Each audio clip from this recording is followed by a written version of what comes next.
All right. I'll give you a thumbs up. Thumbs up. Welcome everybody to the August 13th meeting of the August 13th, 2024 meeting of the FIC committee. We'll start today off with the Pledge of Allegiance. Pledge allegiance to the flag of the United States of America and to the republic for which it stands, one nation, under God, indivisible, with liberty and justice for all. Thank you. Mr. Mitchell has already conducted attendance. Have you updated for everyone else who came in? Yes. Okay. So we're going to start off. Point of order. I believe before we have Mr. Barker and his folks talk, we need to address the email that came to us from the school board regarding the appropriateness of having them continue to provide information to us. So the school board email that came out said that the school board believed that they did not need to address their legal counsel. Correct, but they asked us for our opinion. In fact, I'd like to read their email. And this is from Andrew Cutter. Good morning, Facilities Committee.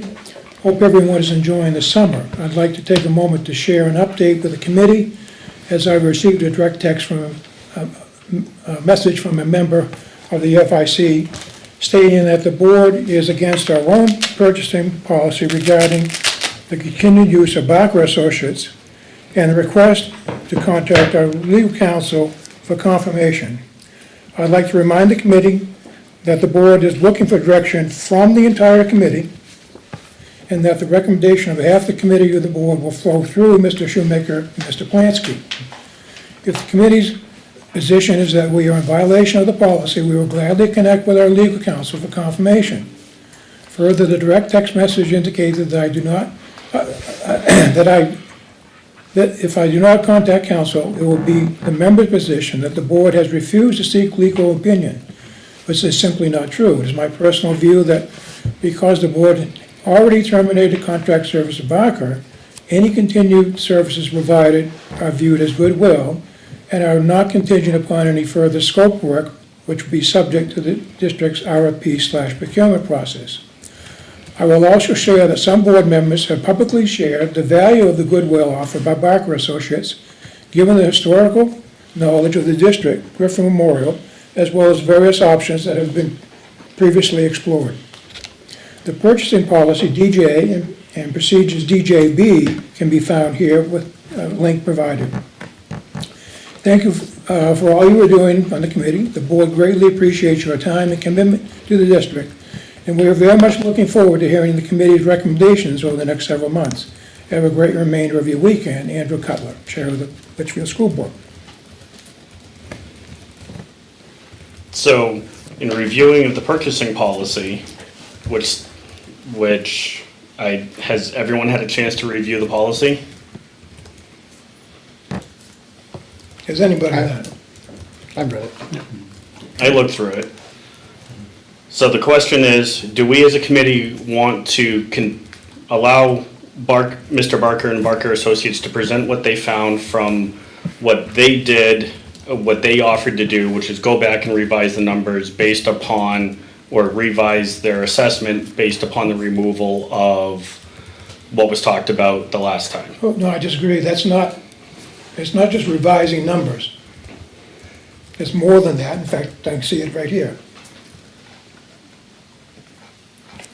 Which is the numbers that they presented with the birth rates and everything that they provided in their assessment during the 9 options. Yeah, it's just a continued presentation to the committee on information that they're producing. So is the concern that for a future purchase, that there's undue influence and goodwill being achieved? Yes. Okay. Did you read my memo? I did. I'm just trying to make sure everybody we're all on the same page as to the concern. So I don't know that. I mean, I don't know how everybody else feels. Just trying to understand why. For the context of people listening, can I read my memo that I responded to Mr. Cutler? Yes, go ahead. That's up to Yes. Mr. DeWitt. Yes, go ahead. Okay, thank you. So, this is from Ron Oblinus to the FIC Committee, subject procurement of professional services and dated 7/22/2024. And it begins on 7/21/2024, Andrew Cutler issued the following email to the FIC. And I won't read that again, that's what I just read. Then after what I read, my memo continues. To remove any question of who is the FIC member that Andrew is referring to in his email, I would like to advise that I am the one who contacted Andrew and the school board. Unfortunately, the email from Andrew did not provide the complete picture of the correspondence that occurred between me and the school board. In the interest of transparency, and I believe the ultimate best interest of the town, I would like to provide some additional information on what the correspondence between the school board was, the reasons for it, and some additional information and analysis that I believe will be helpful to the FIC committee if we are required to discuss the issue at a future meeting. I initially sent the school board the following memo in an email on June 13, 2024. To the school board from Ron Oblinus, dated June 14, 2024. Subject, GMS Consultant, Observations and Recommendations. During the June 12, 2024 Facilities Improvement Committee meeting, Mr. Kyle Barker from Barker Associates attended the meeting to provide input to the committee. His attendance at the meeting was to provide a review of the results of a recent inspection/walkthrough of GMS held on May 28, 2024. At 17:20 of the recording of the FIC meeting, Mr. Barker stated that his time is being provided at no cost to the school district, and he's undertaking it, quote unquote, basically as an investment, unquote, to restore the confidence of the school district. He noted that there were mistakes made in the new school design that were attributed to his design team, in addition to, on the school board district side, that greatly elevated the price of the previous design. Apparently, it's Mr. Barker's intention to continue to provide service to the school district at no cost. This presents a substantial issue that needs to be considered by the school board. Specifically, noting that the contract for future design services for the elementary school will need to be progressed through a fair and competitive procurement process, the continuation of the school board accepting gratis input from Barker Associates have a very high probability of obtaining the upcoming procurement process and being the basis for a legitimate appeal of any consultant firm competing for the work based on current favoritism. I offer this opinion based on my over 30 years of engineering consulting work, in which I was a project manager of many similar engineering projects that I led successfully through an identical procurement/selection process. My strong recommendation of the school board is that any further contact with Barker Associates be terminated immediately. Additionally, it is recommended that the school board undertake steps necessary to develop and issue a request for proposals for architectural services related to the evaluation of options for renovation of GMS and construction of a new school. There may be some that feel that my contact with the school board on the subject should have come through the communication of the FIC committee. However, I believe the need to respond to the issue is one of immediate importance given Mr. Barker's comments noted above and the next FIC meeting not until July 11th. Thank you for your consideration of this information. Subsequent to my email and during the June 26, 2024 meeting of the school board, they agreed to continue the use of services of Barker Associates. Following this action of the school board, I had a conversation with both Andrew and Matt on this subject. During each conversation, and Matt Shoemaker, just for those that are not sure. During each conversation, I re-emphasized that I believe that continuing to have Barker Associates to provide service to the school board, whether free or paid for, would create the situation whereby the school board is allowing Barker Associates to gain an unfair and conflicting interest position with regard to any potential solicitation for architectural services. During the conversation with first Andrew, then Matt, I requested that the school board seek an opinion from our legal counsel regarding the situation. The indication that I received from both of them is that they agreed with the request to seek legal counsel on the issue. On July 10th, I texted Andrew to inquire if there had been a response from our legal counsel on the issue. His response noted that he disagreed with my concerns and that the school board wanted to hear from the FIC if they felt that continuing to use Barker Associates would be a violation of school board policy. On July 17th, I texted Andrew and requested one more time for the school board to seek legal advice on the issue of continuing to use Barker Associates. I indicated that I would raise the issue at the FIC meeting if the school board did not seek legal counsel. I also noted, quote, if our attorney says there is no conflict and I will request to see a written response, then I will be silent on the issue going forward. What is the basis for my concern?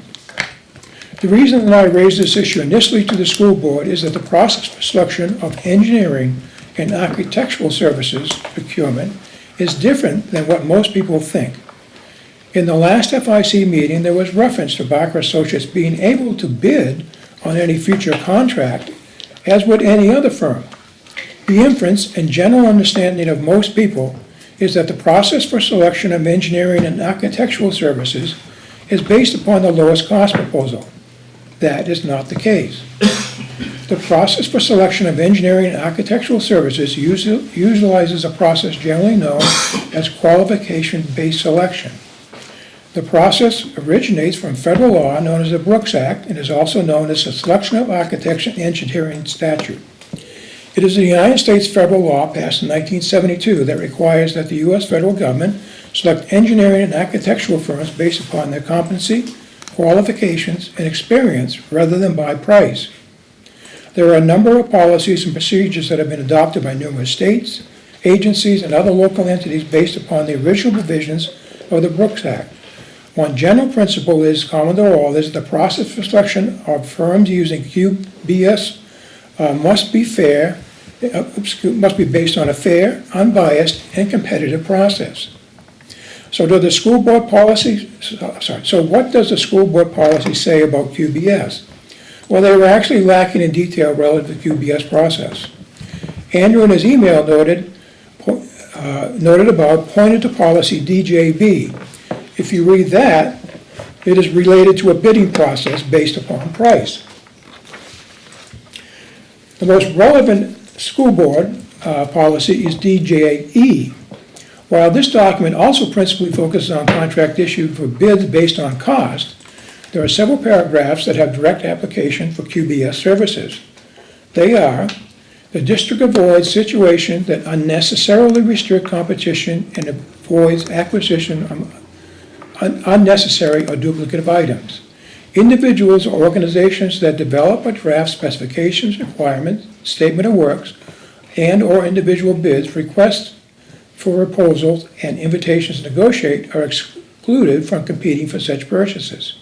And to foster greater economy and efficiency, the district may enter into state and local intergovernmental agreements where appropriate for procurement or use of common or shared goods and services. Subsection A under that paragraph, competition. All procurement transactions shall be conducted in a manner that encourages full and open competition, and that is in accordance with good administrative practice and sound business judgment. In order to promote objective contractor performance and eliminate unfair competitive advantage, the district shall exclude any contractor that has developed or drafted specifications, requirements, statements of work, or invitations for bid or requests for proposals from competition for such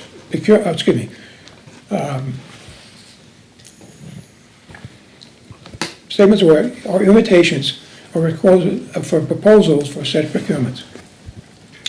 For QBS to be done in a manner that does foster and provide for a competitive and unbiased selection process, the school board must act in a manner that prevents one firm from gaining an unfair advantage prior to issuing of a request for proposals for services. Allowing Barker Associates to continue to provide services violates this critical requirement.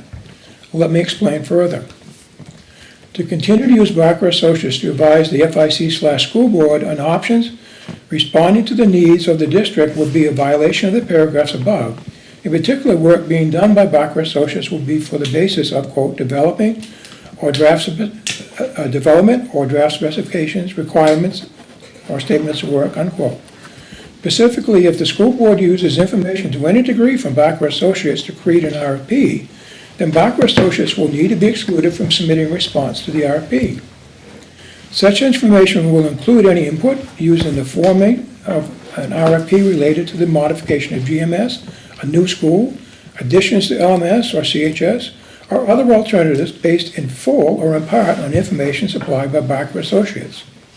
Thus, based on the above assessment, I believe there is sufficient reason to discontinue use of Barker Associates. However, there is additional consideration that needs to be examined further in the situation. This is related to the stated objective of Barker Associates to seek to improve its chances for selection of further work. I refer to my memo above, which states Mr. Barker stated at his time is being provided at no cost to the school, and he is undertaking it to basically as an investment to restore confidence of the school district. It is important to note that the school board has terminated its contract with Barker Associates. Therefore, there is no contractual relationship in which Barker Associates can provide any services to the district. Thus, the district, by accepting unsolicited work, is allowing Barker Associates to gain an unfair advantage over other potential respondents to any future RFP. In short, it is clearly a violation of any competitive QBS process to allow a potential responder to a future RFP to provide free or unpaid services to the district in order to gain a more favorable and biased position with the school board selection committee. For the above reasons, I believe that continued use of Barker Associates will create two negative results. The first is that the process of responding to a proposal for architectural service is a costly endeavor for architectural firms. There is no reimbursement for efforts to pursue a request for proposal, and thus qualified firms must make business decisions of which RFPs will be pursued and thus provide a submittal in response to RFP. It is a relatively small cohort of qualified firms that could respond. If firms see that the district is showing preferential bias toward one firm, then it is likely that many will not respond to our future RFP, thus potentially causing the best firm not to be considered. Secondly, for those firms that do respond and are not selected instead of Barker Associates, there are certainly substantial grounds to file a protest of the award.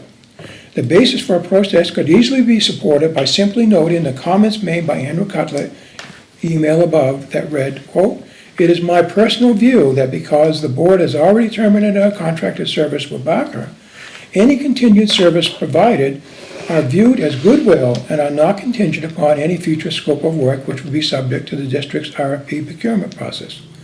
I will also share that some board members have publicly shared the value of the goodwill offered by Barker Associates, given the historical knowledge of the district, Griffin Memorial School, as well as the various options that have been previously explored. Further, I'd like to note that assertions of conflict of interest, I would further like to note that assertions of conflict of interest have been sustained based not only on a clear evidence of a conflict, but also simply based on the appearance of a conflict. Lastly, in addition to the actual policy and contractual issues that I raised above, there is the problem of perceptions of the voters from the voters' perspective. I am fearful that by allowing Barker Associates to continue to advise the school board, it would be perceived by the voters as continuing the same old story of trying to sell a new school or other major project without any real consideration to the contrary. This is highlighted by listening to the last presentation in which Kyle Barker spoke, in which he affirmed his belief that the best option for the school, or for the district, is a new school. While the school board received some benefit from expanding the FIC membership, I am fearful that any potential trust that may have been gained will soon be lost if we continue to use Barker Associates. In conclusion, the reason I sent the above email to the school board is that I believe it is in the best interest of the district to cease using Barker Associates. I asked the school board to seek legal counsel on the issue to determine if my concerns regarding a future RFP process are justified. I had hoped that the legal review could be done before any services were provided by Barker Associates, and I hoped that the firm would not further jeopardize its chance of competing for future district work. Lastly, I find it ironic that the school board is seeking the advice of the FIC to determine legal issues over that of their legal counsel.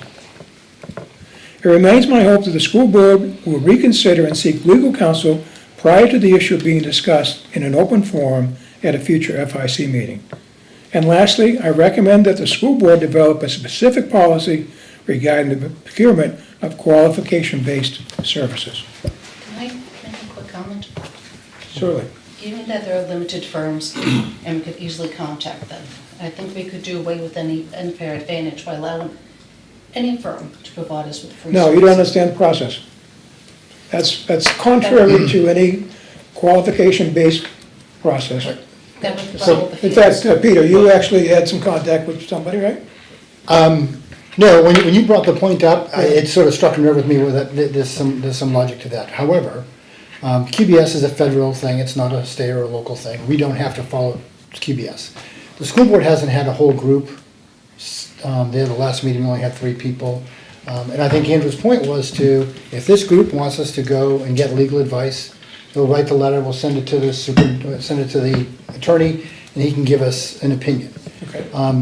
I don't know that we should stop moving forward with the That's- process, or we're just never gonna get there. So I appreciate all the time you put into this, and it's Well, I'd way rather, more energy than I could put into one document, but it is, Kyle does have a lot of local knowledge. I have to, I would imagine that whatever this group comes up with, and it's probably gonna be 1 or 2 or maybe 3 options, whatever we decide to do, rehab, new school, moving kids around, all of that's gonna have to go out to bid. It's not gonna be, we're not So, gonna take this just a thing minute. off the shelf. I'm sorry, you're- That we've talked about in the past, we had this plan on the shelf for a new school, take it down and do it. At this point, the whole thing is gonna change dramatically as we move away from passive house. So, So in what I'm looking at is, they're not providing specifications, requirements, statements of works, or invitations for bids. They're It's providing, a pre-construction consult, really. yeah, they're providing their perspective and recommendations. I do this all the time in my company. I've actually been in Kyle's shoes where we gave recommendations and still lost the bid. So, I mean, we did the pro bono, So- you still worked with the client and they said, thanks for going with the other guy. Well, So, it's no guarantee. can I make a recommendation? I'd like to make a motion then. I would like to move that we ask the school board to seek legal counsel on this question. Motion was made, is there a second? I'll second it. Second. So what specifically is Okay, the wait, question? hold on. What is the wording of your motion, please? Motion is, we recommend that the school board seek legal counsel on the continuation of using Barker Associates and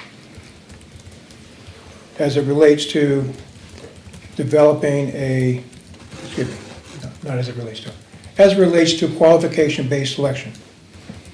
again, we're not bound by QBS, right?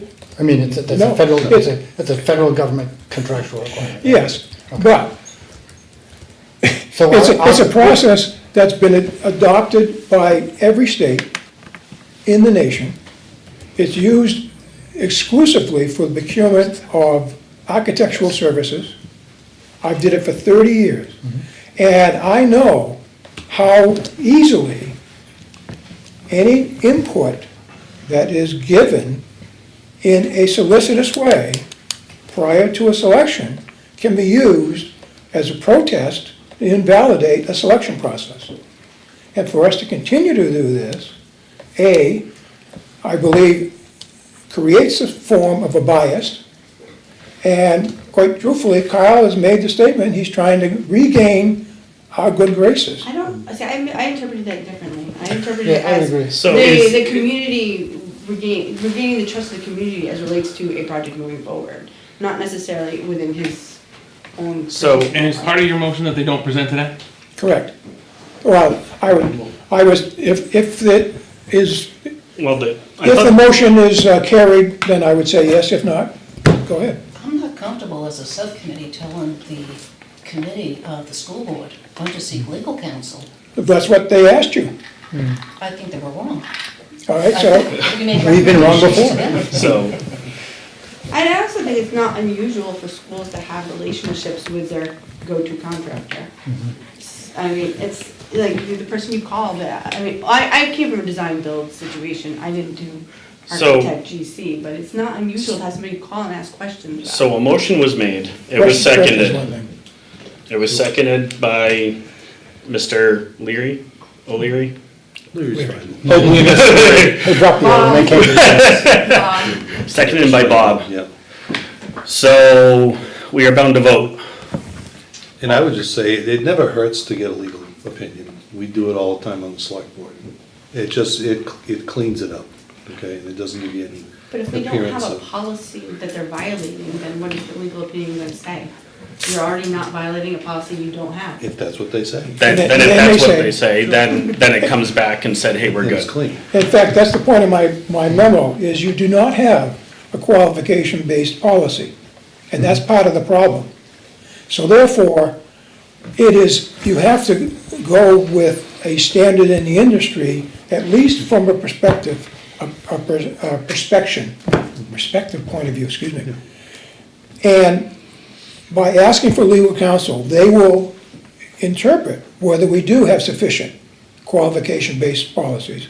And they may say, no, we don't, we need to create one. And that's, in my mind, and that's why I took this to the school board initially. I didn't want to get into this situation in this public forum, where it's kind of out in the open. So, And- so my perspective is, even if the motion progresses forward, the school board has not acted. So with that perspective, I would say that the presentation is still valid. And then once the school board and we hear back from legal counsel, then we can Oh, I figure dis- out and go from I there. disagree, because here's what happened. Is they come back and say they agree with my assessment, then allowing Barker Associates to continue tonight will be part of that, creating more of an unfair bias. I'd like to hear from the school board representative what their discussion has been, and where do they stand on this? We had a conversation, I couldn't tell you the date, about, right after you brought it up, and the board was comfortable moving forward with Mr. Barker helping. That was At that time, I 26 think that was prior to your request to go to legal counsel, but I couldn't be 100%.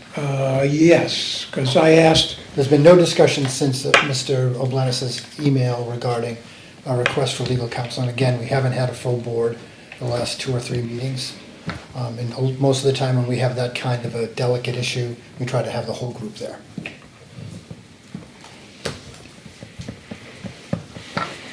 So we all prepared to vote?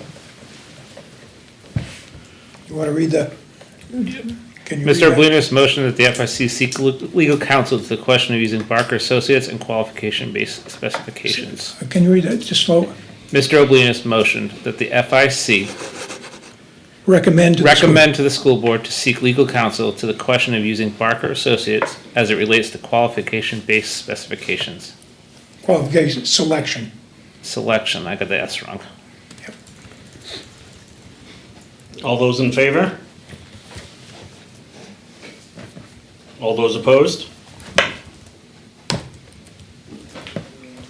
So motion has failed? It was 3 to, sorry, do that A again. bunch. 3 to 1, 2, 3, 4, 5, 3 to 6?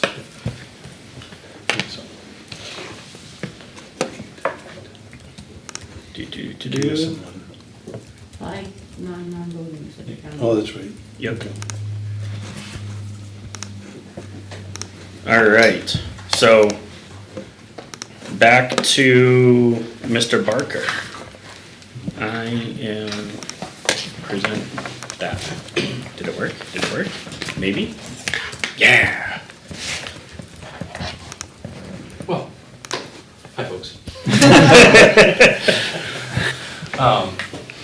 Yes, I'm here in goodwill, and I hope you don't feel like that's somehow evil. What I'm trying to do is to sort of rebuild some of the things that we did as much as 3 years ago now, because there's a lot of new faces at the table. And I think that even people that have seen some of this stuff before, good to reaffirm some of the background information. The whole point is we kind of build up what we've done before, so that way you can see how it relates to the current options and how we build and how we use the information to make sure that each option is compared fairly with the same background and not trying to mix and match different pieces. So yeah, this might be a little weird that I'm going all the way back to the beginning and talking about where babies come from. Basically, when you look at a school, to try to come up with the size of the building that you're going to design, you have to know how many students are enrolled. And to do that, we go all the way back to the birth rates to figure out how many kids are coming up through the system. I've been at meetings where people have said, well, why are we building such a big school? Can we get by with fewer students? And so what this does is it looks at the birth rates in New Hampshire, and over the last 20 years, we've seen the birth rates and the school enrollments going down. So a lot of people feel that if it's going down, it's going to keep going down. And the fact is, that's not true. If you look at the graph in the middle, it's what's called a population pyramid, and that's this in here. And what you'll see is from 100 down to 0, it creates a chart, and there's two large sort of peaks in that, and that is the baby boomers and the baby boomers' kids. So the baby boomers were the biggest cohort that came through the population in the last 100 years, and their kids are the second biggest bump through that. They came through around the year 2000, and the schools were overcrowded then, there was a lot of construction going on. And then the in-between generation, the X generation, you can see that's a lot smaller, and they're having fewer kids. And the other thing that's happening is that people are having fewer kids, because there are fewer of them, they had fewer kids, and they're having them later in life. And certainly when it comes to the millennial, or the baby boomers' kids, roughly called the millennials, they're having children even later and having fewer of them. And so what this does, it creates sort of this pattern where it's kind of like ripples in a pond, where you have the biggest splash, which is the baby boomers, and then a smaller wave is the next generation, smaller wave is the next generation. What that's eventually going to do is to flatten out. And so to find out where that flattens out and how much that is where we need to be designing to. So basically what I'm looking at is taking the peak of the next generation and try to figure out where that is, and then to design the building to that, so that way once those kids come through the system, it's not going to overtax the building. But then after that, you're probably good for as far as we can predict into the future. So go on to the next page, explains it a little bit better. What this is the historic enrollments over the last 10 or 15 years, and also the birth rates. And what you can see is the last 2 years are actually higher than it's been in recent memory. Last year at 85 is the highest, I think, since 2002 or something like that. So what I had been predicting about birth rates starting to tick up is actually happening in the last 2 years. Is this Litchfield data? This is Litchfield data. So yeah, the 85 or 84 births, when that translates into kindergarten, is going to be close to 100 students, and that's 4 years from now. So you'll have 400 kids coming to the school about 4 years from now. And why it goes from 84 to 100 is that the next sheet here is how we analyze the changes year to year. So if you have, say, 100 students in first grade in 1 year, the next year you should have 100 students in second grade. But you don't always. Sometimes there's 101, sometimes there's 98, sometimes something else. And so what we do is we look at each year and put a ratio to it. 1 is 100%, 1.01 is 1% higher, 0.99 is 1% lower. We then average that out over 5 years or 3 years to come up with an average cohort survival ratio that we then apply to the future.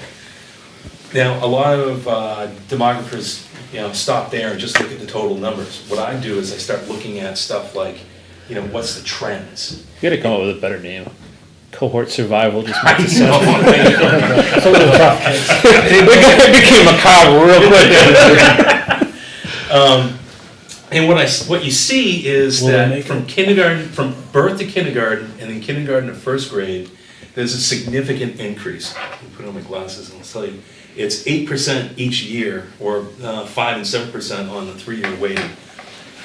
What that tells me is that a lot of folks are having kids elsewhere and then moving into town.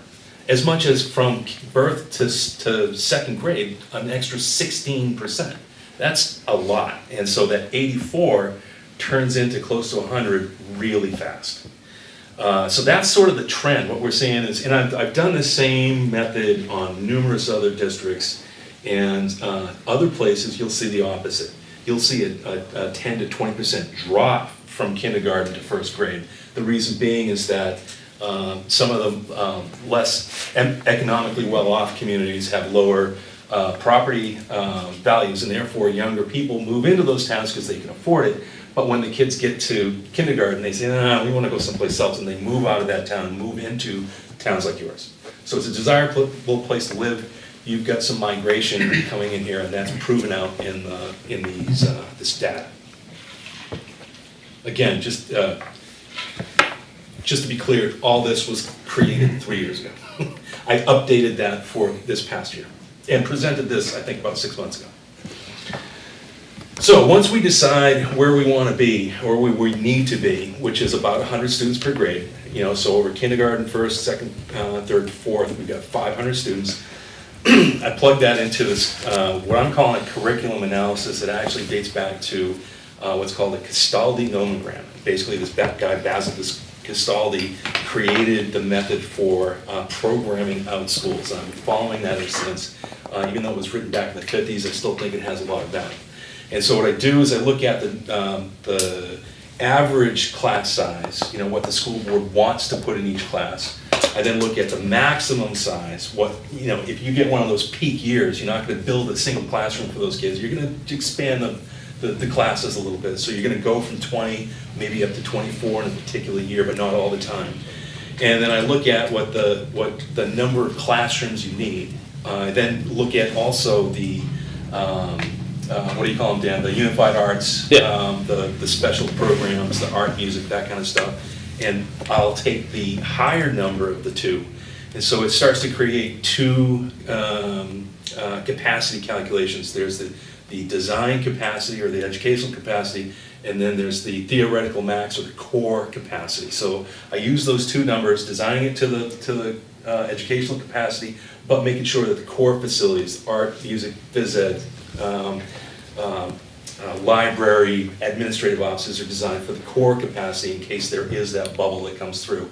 So making sure that the building survives even in a sort of crunch year. Those numbers then get plugged into the space needs worksheet. So we know now how many kindergartens we need. We know how many regular ed classrooms you need. Art, music, all that is figured out in the Castaldi nomogram.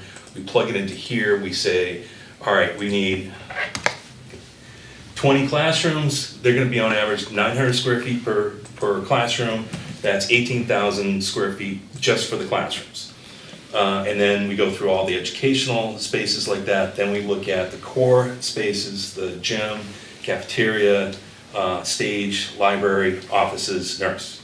And again, the blue areas down below are designed to the core capacity. The green areas above are designed to the educational capacity. What's important here is that I feel it's best, a school functions best when these spaces are balanced. If you've got more educational spaces than core spaces, or if the core spaces are designed to the educational capacity, and you do have that bubble coming through, you're going to feel stress that the cafeteria might be undersized, or there's not enough time in the gymnasium to hold all your classes. So a balanced program is really important to having a well-functioning school. Now I take this, the design, what we would design to with a new school building, and then compare it to what currently exists in the existing building. So that way we can start to see where some of those stress points are. You can see that there are stress points in the classrooms, The kindergarten, there's no kindergartens, because I'm not considering portables a real space, so that doesn't exist. There's need for art and music spaces. You know, how many times do you have to move the music room down, or do you even have one these days? We do have a music room, but it's, But not always. we always have a music, well, we came really close to not having a music room this year. Right. There's some creativity. But it's in one of those, by the design of the building, Yeah, it wouldn't would have been. comfortably function really as anything else, because it's one of those awkward corner rooms. Right, right. Phys ed, the gymnasium's small compared to what new would be built. And offices are undersized based on the enrollments. Now, in the past, it might have functioned okay because the enrollments are down compared to what we're designing to. So keep in mind that just because it's functioning right now, in the future to the 500 student capacity, this is where some of those chinks you would find in the program. And I just want to ask a quick question. Sure. You would use a sheet like this, not in just designing a new school, but like, just in assessing our needs for the future, whether we did an addition, a remodel, a restoration, whatever we decided to do, this is laying out what our needs could possibly be. That's exactly the point. Because what happens is it's a little too easy to look at the existing space and say, all right, we need 20 classrooms, we'll just build 20 classrooms, and then forget about the offices, forget about the gymnasium, forget about other spaces. And so every option needs to be based on this same program. So basically, if you look at the bottom line, it's 72,000 square feet, roughly. So every option should build to 72,000 square feet. If you've got an option that's, the new school say is, well, the one that was presented, at one point, we're up at 90,000. I think we finally got it, with a lot of hard work, got it down to 80,000. But then at times we've talked about a renovation project that only had 60,000. So, obviously the cost difference is going to be huge if you're not designing to the same program. So the purpose of this is to set a baseline that this is what we're going to design to in each option, and that way we know, even if it's an addition renovation or some other option, that it's going to function properly. So, to be clear, your Yep. design capacity is 500. Yes. Now, we have had over 500 students in GMS before we put in portables. So how do we sell it to the community that we're designing to a smaller number when we've had more students with less space in the past? Because there's less population. No, what I'm saying, we've had 530 kids Yeah, in GMS yeah. in the past, That's with 4 fewer classrooms. All right, so that's those kids. So how do right? we go to the community and say, we've already housed over more students than we're currently designing for in less space, Yep. so let's build a new building? Have the rules about how many kids can be in a classroom changed since then? No, the school's There are no rules. policies have changed, but the states have not, as far as I'm aware. Yeah, But the school has established But the school established had town a rules. policy that was rejected by the voters and implemented anyway. But that was, yes, the policy for your reduced numbers was rejected by the voters. so good question, and yes, the number of students per classroom has dropped dramatically in the last 20 or 30 years. It used to be that we put 20 to 25 to 30 in the classroom. Now, the school board policy is 20 roughly, or 22. It is, Depending on grade. depending on the grade, K is one number, 1, 2, and 3 are another number, and then 4 rolls into middle school as a So different number. I'm trying to. So kindergarten is 18, Yep. 1 through 3 is 19, 4 and 5 is 21, 6, 7, and 8 is 22, and high school is 23, not to exceed. So the educational capacity here, I was carrying 17 for the kindergarten and then 20 for everything else. So it's right between those. So, and I know balance what you're it out. saying, but I'm saying, Yeah. the discussion in the Yeah. community is going to be, you're designing a school Yeah. that has less capacity than what we've already housed Yep. in less space. Yeah. So building a new building. So I'm just saying, that's the challenge that we're gonna have to overcome, because again, we've already housed over 500 kids. Well, also, in not, the building. you're presupposing the new building thing. This, as Kyle just Sure. said, whatever we do, however we get there, whether it be restoration, addition, or new, so just don't presuppose But that this is even- leading just to new building. But even if we're not, if the do-nothing crowd has the argument of saying, well, we've already housed over 500 people in this building with 4 fewer classrooms. So- So we obviously don't need to do anything, because we've already done it. So So there's- how do you There's also the core facilities, so, we've got less kids in the classroom, you've also got more programs. So back in the day, there wasn't the unified arts, that, and music and art wasn't every week, and you didn't have as much special needs. When I went to school, we had music and art and gym every week. Twice a week. Yep. All I'm So saying is it that absolutely existed. the educational style has changed in the last 50 years. That we were Not in the that old. classroom a lot more often.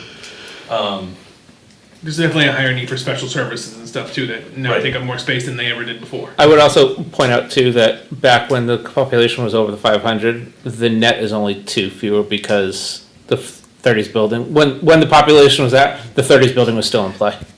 No. No, We, it's early the GMS 2000s. has not had over 500 students when the 30s building was not in play. There was at 5:30 in like 2008. I don't believe the 1930s building was in play at that time. No, the 30s building wasn't. But the Campbell was 5-something in 2008. My son graduated that year. So maybe we're conflating the two. So, I didn't have art and music when I was Yeah. in first and second You're grade. much younger than me. I'm You're sorry, much younger than me. can you repeat the students per class for the grades? I got K was 18, 1 through 3 was So there's 2 19. numbers, right? There's a strive for, Yeah. not to exceed. So kindergarten is 18, Not the- not to exceed 19 per class. And that's changed, and when my son, who's going to 10th, was in 3rd, they had 23, 24. Well, So- first through third is 19, not to exceed 21. Fourth and fifth is 21, not to exceed 24. 6, 7, and 8 is 22, not to exceed 26. And high school is 23, not to exceed 30. That's the school policy, but it's not a state requirement. Okay, What are the state numbers, Peter, if you? I don't know off the top of my head, I can try. I would say I can it's 30, I think, really. But I think it's based on, essentially it's square footage per student, right? No, Well, it- it- so Didn't used to be, average, Now, average when for you first, build, it's square foot per student. Right. average for grades 1 and 2 across the state is 16.2, 3 and That- 4 is 17.2, 5 through 8 is 17.1. That's the average, but what is the state law? No, there's no state law. There's no state law. So the only thing that holds you back is teacher a contracts. recommendation. They often limit it to 25 students per teacher, something like that. They haven't looked at it. so it's teacher contracts, and then the other thing is there is an amount so looking at existing building, there's amount of square foot per student Right. in a classroom. Right. That would limit how many people we can have in a single class. Would that apply to a new build, or would that go Yes. backwards and apply I to? think that applies to overall. Existing. Yes. No, I think doesn't it just apply to qualifications for state aid? That I don't know. That's the number we were kicking around, is that, in fact, that's one of the things that got us into trouble, is that we, in the previous discussions, we were stating that we needed 1,000 square feet for kindergarten and pre-K, and the state required 900 square feet for all of the classrooms. And then we found out since then, that's not the case, that we are allowed to reduce the square footage for classrooms, but we had to guarantee that we maximized, we didn't have more students than 36 square feet per student in a classroom. So the new rules came out just in the last few weeks, and they've taken away the bare minimum numbers, just as Ron said. So 1,000 square feet for kindergarten, 900 square feet for regular ed classroom is no longer part of the state rules. It's the square feet per student that's required. So if you've got a 720 square foot classroom, you can put 20 kids in it. I would just caution people, and I understand the number of students per class has changed since I went to school. We have 20% of special ed Yeah. kids, we don't have the paras.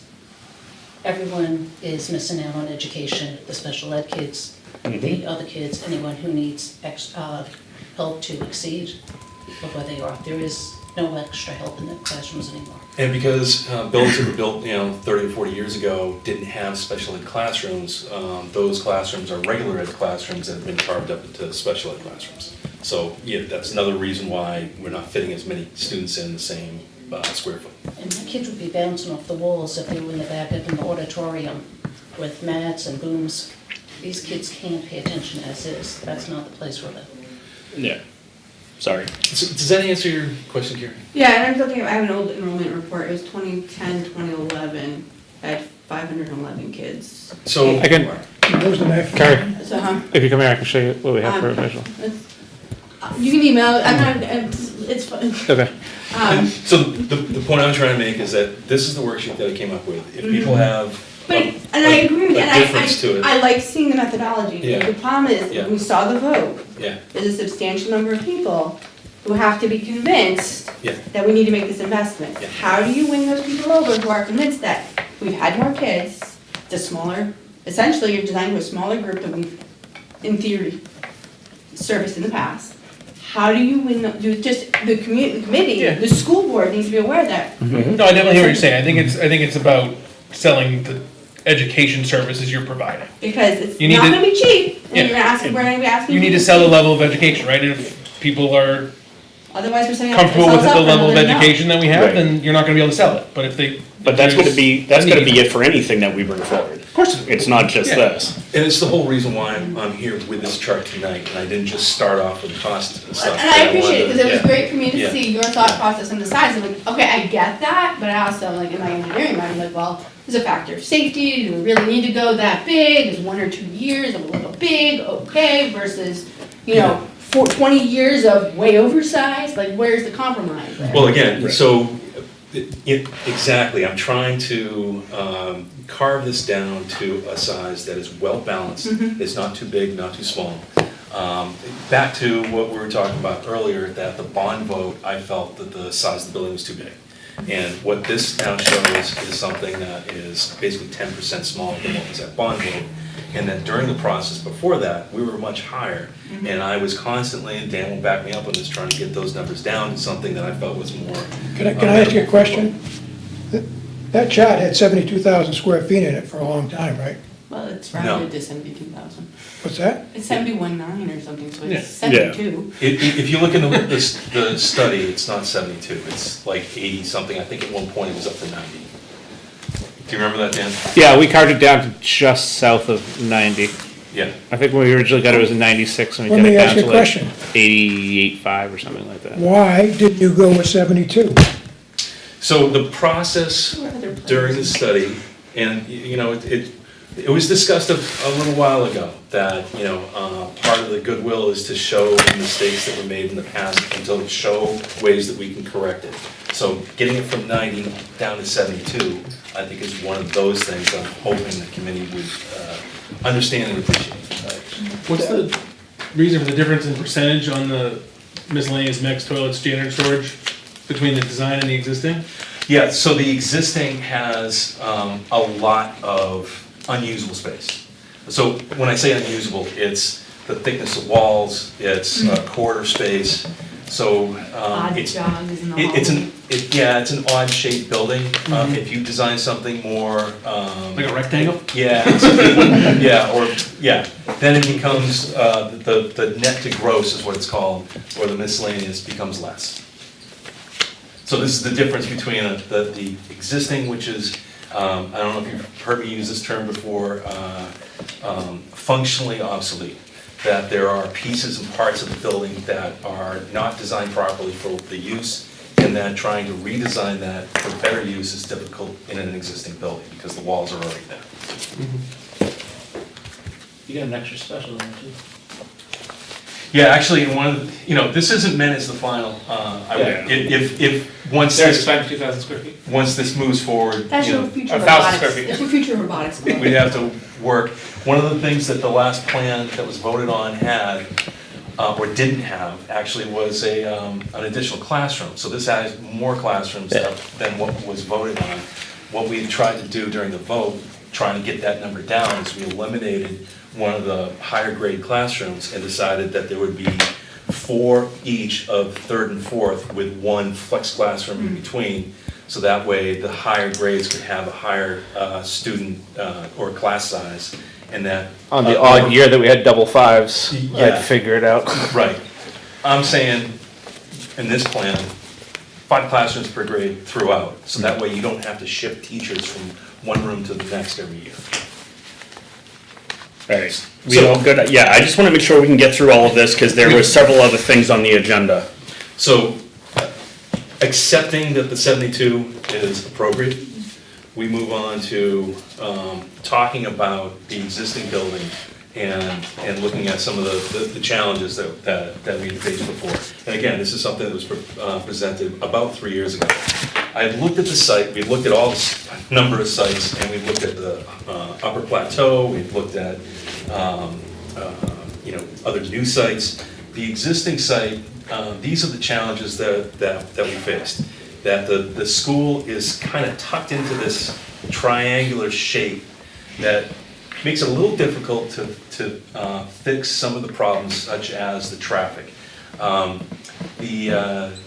of the things that was said to me by Amy Clark at the state is that one of the areas that this building aid application scored well on was solving the traffic problems, and that related to the proximity to 3A and also the bus and car separation. There's very little bus and car separation in the current, and when we looked at that, I identified that as something that needed to be fixed. I also identified, well, there needs to be an addition because there's portable classrooms. Even in the do-nothing option, there's replacing the portable classrooms. And then I started looking at the 40s and 50s wing in terms of the quality and the usability of it, and questioning if that ought to be demolished in order to create some area for drainage and possibly a play area that wasn't, in the parking lot or close to the traffic. And then looking at it a little bit more carefully, this is a plan that I came up with in October 2021 that tried to accomplish all that by separating the buses from the car loop, putting the parking in the back of the building. On the septic? The septic is On the right ferry here. hills, as we call them? Actually, it looks like it would be the baseball field. No, septic is here, baseball field is way up there. Okay. It's on basically where the Playground. the playground. Playground and the portables. kindergarten portable. Yeah. Yeah, it's The where the addition portables and the playgrounds are. comes out the front. Now, What? I did this in 2021. I presented it to the committee back then. Yeah. And this doesn't really work. There's some Yeah, problems with well, it, it's not but, exactly scale. It's not exactly the scale, but I just wanted to show the concepts and where we were coming from when we started with this. And this is where I kind of came up with the idea that the 40s and 50s wing, it would really help if that was demolished so that we can get a full loop around the building for cars and emergency vehicles. It also gives a little extra room for improving drainage. Again, this doesn't really work, doesn't really fit, but this is where the concepts started to come from. So just for my clarification, like, what about it doesn't work? Like, why am I disregarding this? I wouldn't say disregarding it, it's what's building to the. So I understand the landscape and geography there, it's gonna be challenging to pave a road and Yeah. get around. Yeah. But is that the only challenge, or is there like, are there other concerns? Yeah, when I presented this as a possible solution. Right. I mean, It's missing a This is the first time playground. I'm seeing minor thing, but like, Yeah, yeah, but there's Yeah. real estate to put one, like, that can be fixed. middle of the So, bus loop. I don't think, no, adjacent to where the old parking lot is that we repaved several years ago. yeah, this doesn't provide much new parking. Mhm. It just replaces what's there, although we could possibly extend that out a little bit more, possibly even going in that direction. Could be a little bit better. Yeah, there's not a lot of room around the building. I'm presenting it because I felt it did work. I just think there are better options, Okay. but. it Kyle, is question possible. for you, only, Yeah, admitting that this is not perfect scale, yeah, but by eyeball, the green addition yeah, looks similar size to the demo wing, yeah. but by math, that still doesn't account for the 6 portable classrooms. So is the scale off that the green addition, or it's a maximization of space thing and we can actually find the square footage The through, addition by would getting be rid of the 2 prison stories. yard that's in the Yeah, middle there? or yeah. it's gonna grow vertically. Yeah, it's Two gonna be stories 2 and- stories. Oh, okay, And cool. no atrium or whatever. Oh, Yeah, yeah, okay, gotcha. Thing in the middle. It's I missed two the stories. I missed it, I'm like, it looks we the can't same tell for that- me. We'd have to study Two the, stories? No, I missed it, sorry. we'd have to study the queuing. If cars, come up, basically queue all the way around and then pick up at the cafeteria. It gives a fairly long driveway for queuing cars, and what I would do. And then blocking the buses. Well, So I would I be take- surprised that you wouldn't go in the first entrance and then around back out. no, When you pick them up in the back. That makes it worse than it is today. You do it the other way, actually. Trying to undo. No, but you think you drive past the parents are gonna block both No, entrance and exit for the buses. The idea is to get everybody off of 3A. Yeah. So there wouldn't be anybody queuing up across 3A. Okay, Yeah. gotcha. There's far more that queue up now than that roadway. There's, No well, worse than London, your- than Hudson. your driveway is that right now, I go by Alvin every day. and it would be like Hit 'em. this now. I think the length of it is, Yeah, but remember, they're queuing out on 3A. Right, I think the That's what idea, you're Ron, is saying. they go into this exit, the entrance to the north, and they all end up Just in queue that up line. there, But there's not enough queue space there either. and then you're stuck. I don't know, it looks like a pretty nice. Around the whole building? Have you been out there in the morning? Oh yeah, I pick up every day. It goes all the way down to Pinecrest. again, just concepts. No, I like the outside. Yep, Joe is box like of master road. drop-off pickup dad. It needs some work, but this was a very preliminary. But can you In and solve out, it 10 in this seconds way? flat. Could be. Yes, Efficiency. that's the point I'm trying to make, yes. Okay, so this is okay, We tweak that would it. work. It would work, it would work. Okay. Conceptually. Conceptually, and, you know, somebody said, well, you're building on the septic fields. Well, not really, but we probably, if the parking had to get expanded, it probably would get into it, and we're certainly on top of the pump station. Well, that kind remember, of you stuff. got all that space to the right there. Yeah.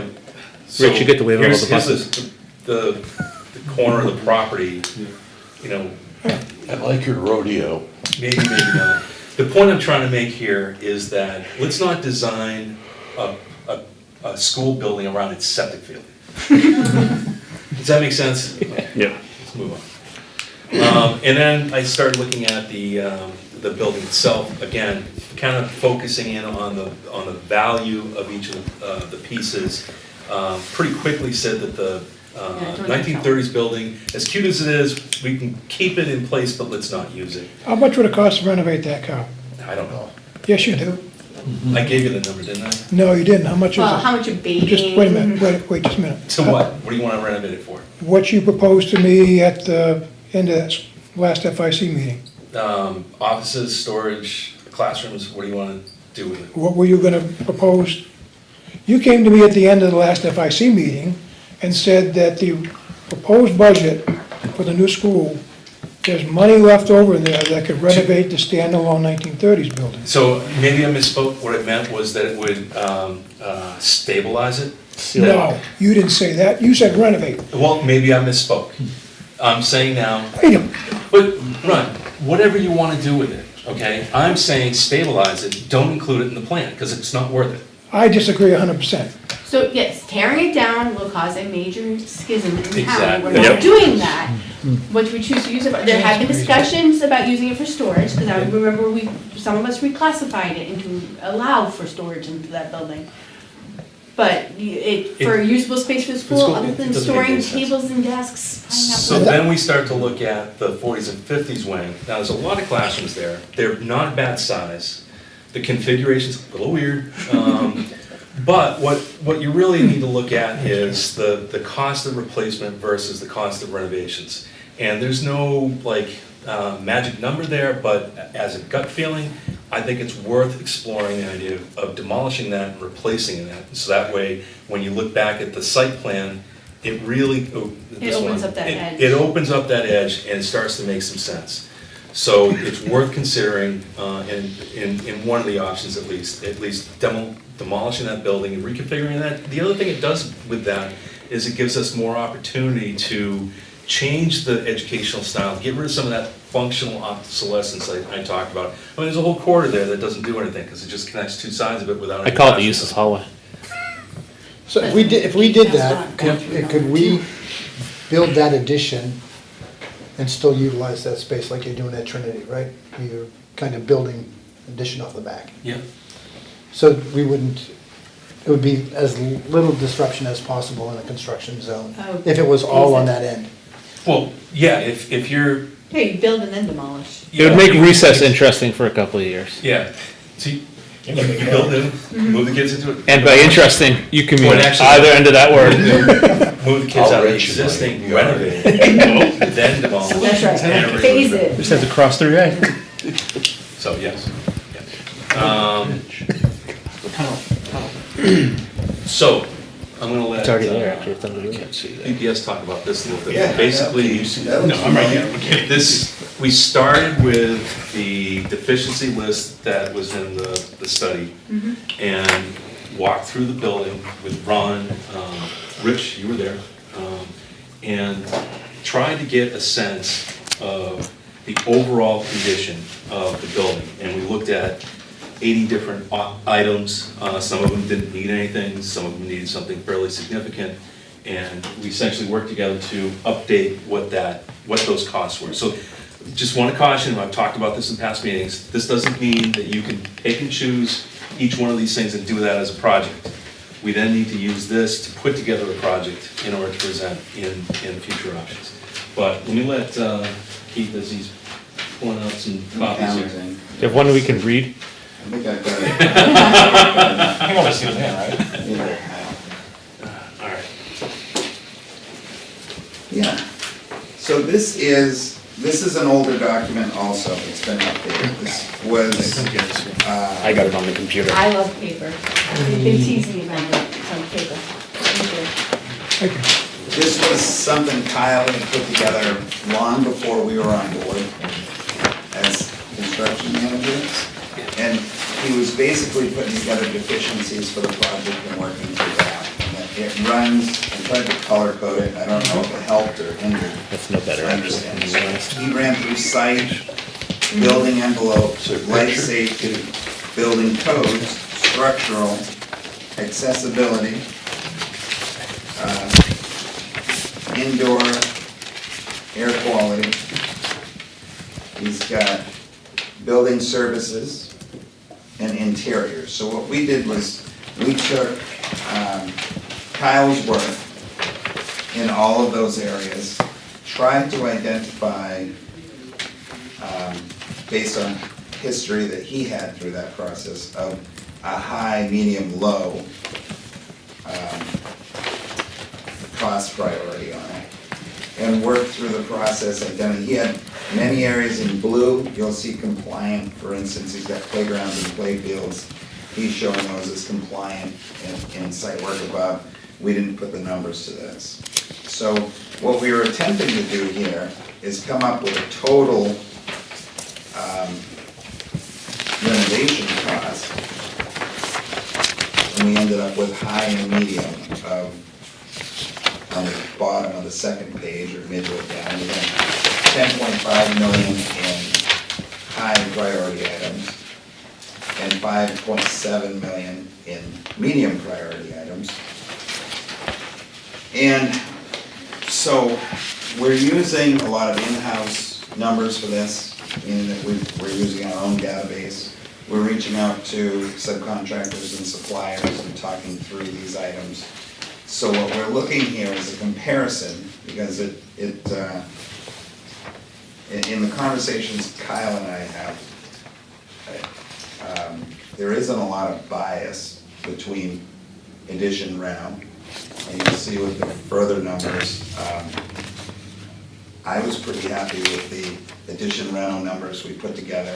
I'm a big fan of most of what we do is exactly what Kyle was talking about earlier, was build an addition, move into an addition, and then systematically renovate a building. Kind of makes a long project, sorry, Dan, but it is typically cheaper. I don't work with a lot of folks that have the good fortune of being at the front end of state aid, so that brings up a little bit of a different conversation. So from there, using these numbers, based on Kyle's deficiency thoughts, and I think you started the trouble with renovation forever. Yeah, that's one of the Your own first things I got enemy. people mad at me at was to say that we should be looking at renovations. And the feeling at the time was, we want a new building. It's been a feeling in town for, honestly, I've been in town 15 years, it predates me by a lot, so. Sure. If I could dovetail on what he was saying, I've got 5 school construction projects going on, under construction right now, and they're all additions renovations. once in a while I get to build a school in a cow field, and it's the best thing ever. But that's about every 10 years now, because in New Hampshire, we pay for our own schools. It makes the industry a little tough. And there's not a lot of business in this town to help, so it's the Right. backs of the local people who are already hurting in And some it ways. forces us to work really hard to hit budgets. Be creative. Yeah, you work really hard at it, because as this, whichever way you choose, the typical process is, okay, now we've got preliminary drawings, we've got a successful bond vote, and immediately folks are like, well, you know what we need is this. And it starts to build, and it takes a lot of discipline through the process, and truthfully, the willingness to have hard conversations with folks and correct that budget as we work through it. We do this as often as I can with Kyle, but it's tough to start with this early phase where what we're trying to do is establish an accurate comparison so you can look at where the dollars are. And the way we do that is under what we call an order of magnitude estimate. So we're identifying costs and carrying those through. Important to know that what we're basing those costs off of is this deficiency sheet, and addressing those issues one at a time. As we work through these and get more detail, the numbers become much more real. The nice part about construction management is you're not spending a ton of money up front. The tough part of it is you share in nights like this where you're taking very preliminary information and trying to make the best decisions for your community. So this data was the exercise we needed to work with Kyle. I think we've got an option 1, an option 2, new building option. We have 4 options. 3, yeah. There you go. So, does anybody have any questions about specific line items here? Do we want to dive into this? Can I ask a general question just on the Yeah. general report? Only because when we consider renovation, and we've always heard that like renovation is where you find the unexpected cost, the unfounded thing. So I guess, and I don't mean a specific number on it, but based on your kind of deficiencies walkthrough, percentage, how much do you think that you identified, or how much do you think was left unseen, undiscoverable? You know, like, is this comfortably you've put eyes on 80% of the buildings, 75, you know, like, how much of a zone is there that something could also be Kyle, there? is it accurate to say that? I think the difference there, the delta there, comes almost at the end, Dan. So if it was a straight up renovation, we're gonna put together a total project cost for you, it would come in that contingency. Even though we've checked out things in the building, a renovation, we'd definitely say carry a 10% contingency. Yeah. A new building, we'd say, yeah. Yeah, you can I'm not even talking about like cost contingency, I'm actually just talking about like identification purposes, like, Yeah. I think we have a really good handle on what Yeah. the building needs are, as opposed to, there's about 20% I couldn't even put eyes on that there could be, it could be fine, or it could be, you know. Our experience of doing this, we've done a lot of renovation Yeah. projects, we kind of know how to project that out, so I wouldn't say that there is. They don't know what it is, but they. But it's there. We don't, Well, for instance, Dan, mechanical. Yeah. We're putting a whole new mechanical Yeah, in this number, so so we don't need to that's look a at each high piece. percentage of your building cost is covered here, where it's just getting ripped out and taken care of.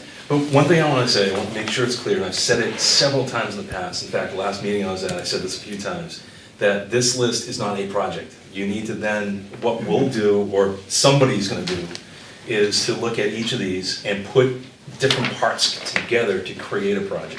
I'll give you an example, the mechanical system that we just talked about, it's all new. Is it going to be just replacing the unit ventilators in the classroom? We'd like to not do that, we'd like to put a unit on the roof with ductwork. When that happens, we're cutting into the ceilings, so we're taking down the ceiling tile, and putting up ductwork, and then putting the ceiling tile back. Well, we're not gonna put the old ceiling tile back, we're gonna put new ceiling tile back. So now we're picking off 2 items on this list. Yeah. When we take the ceilings down, the lights are gonna come down too, because they're connected to the ceiling tile. Yeah. Do we put the old lights back? No, we're gonna put new lights back, so now we got 3 items on this list that we're doing. Once you've done that to the ceiling, why not paint the walls? Why not put new flooring down? Why not put new doors on the corridors? So now we're renovating an entire room, not just putting in the mechanical system. So we need to start picking out different pieces and parts of this list and putting together a project, and that's the next sheet that I'm gonna show. I just want to protect ourselves because sometimes There's a lot people of- don't look above the suspended ceilings to realize that the wall didn't make it to the roof, and then Right. we had to make the wall reach the roof. Right. And I wanted to make sure that that was done. Well, but I think that's what this gentleman said. Yeah. Was that this is not a design, this is not a plan, this Yeah. is, if we just wanted to go blah, this is our best guess without actually really looking Yeah. at the whole system based off of experience. The next sheet will explain that a little bit better. Yep. Is it, where's the seismic in here? So I saw it, Structure. Where's that? It's on the front, near the bottom. Kyle, Yep. when you The talk pink, about in here, you on have, like third group. of Okay, them. yeah, I got it. you, That seems incredibly low. you talk about protecting hazards and like that. For instance, smoke Yes. at the walls. We've got some money in there. Right. Yeah. It would not be unusual to find areas that, oh, well, So But that we wall- have anticipated what Dan had just brought up. I would be And put some surprised money if you for that. didn't, because that was always a big contingency, we had a special contingency for fire stuff. Yeah. Like, just put money in fire stuff, you know you're gonna spend Alright, it. so just as a time check, we're at 10 of 7 right now. I'm on agenda number 1. So the next sheet is where we put all this together. And so there are several line items here. We start with, we start with the site. So there's site costs that are associated with, we know that there's some drainage issues we need to deal with. If we get into, with adding an addition for the kindergartens, are we into the septic system? We know we have to repave. You saw the plan that I came up with that this is loosely based on. Other utilities, miscellaneous, the playground only, which is kind of a miss here because we were building on top of it, we need to replace the playground. Since this number might actually be a little low. So what I try to do is to go through each of these areas, assign some numbers. The general construction, new construction, so we've got the replacing the portable classrooms. Keith and I worked on it, looked at a couple of projects that we're currently working on, including the Trinity High School project, and came up with a 375.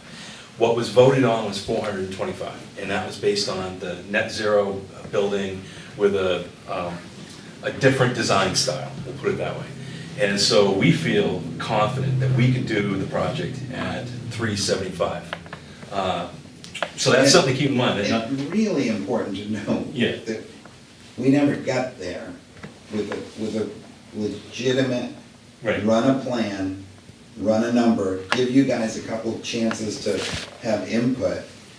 That was kind of a slam it in based on pressure that we Yeah.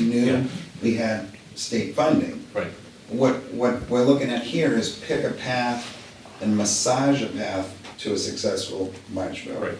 But, With actual plans and drawings and. right, but to get us to that point, we looked at work that we've done and escalated it for inflation up to today and said we could build new construction, a standard school, not fancy design, standard school for $375 a square foot. Then looking at the deficiency list that we just reviewed, now the deficiency list was 16 million.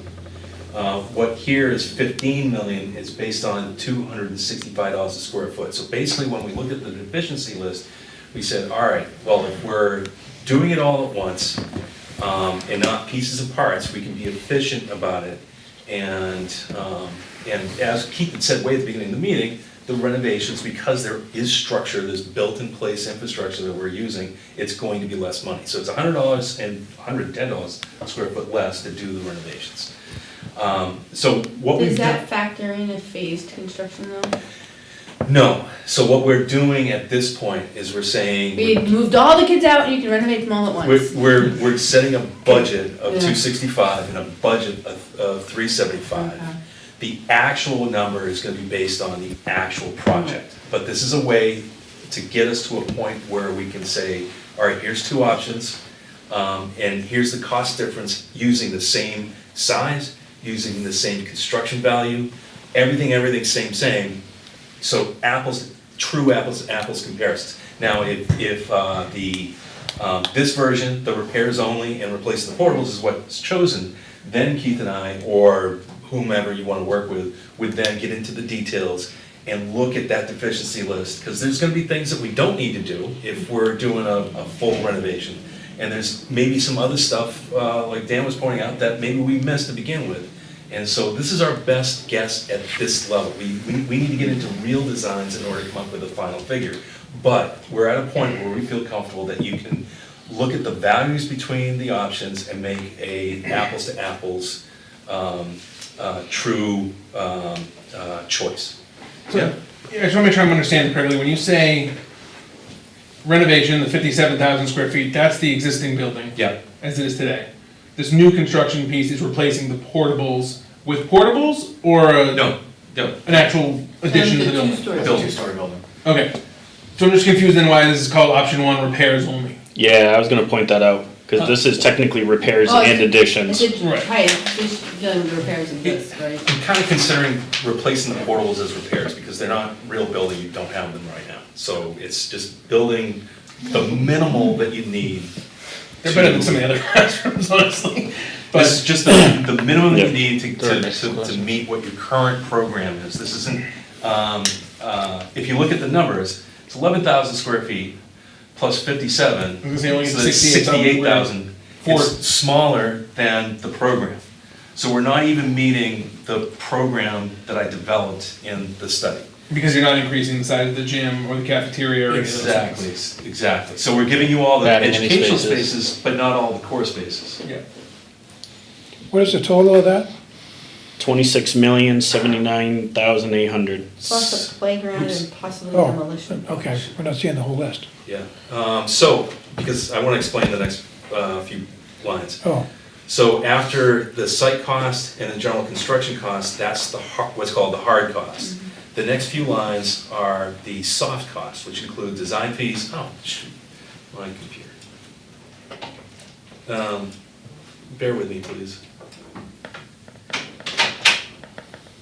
So, design fees, furniture, equipment, services include like utility charges, that kind of stuff, low voltage systems, administrative costs, you've got testing surveys, OPM, which is required by the state if you go after state building aid. And then design contingencies, you can see that, per Keith's recommendations, renovations at 10%, new constructions at 5%, the site is at 5%. Now, we can debate those numbers, they can either go up or down, again, just using the same factors for each option. So each of these, the design fees are a percentage of the total, everything else is a percentage of the total, so as construction goes up or down, these will go up and down. Right. So that was the, zoom out so I can see my homework here. Oh, I went on to the next one accidentally. So this is the total for, no, I did it again.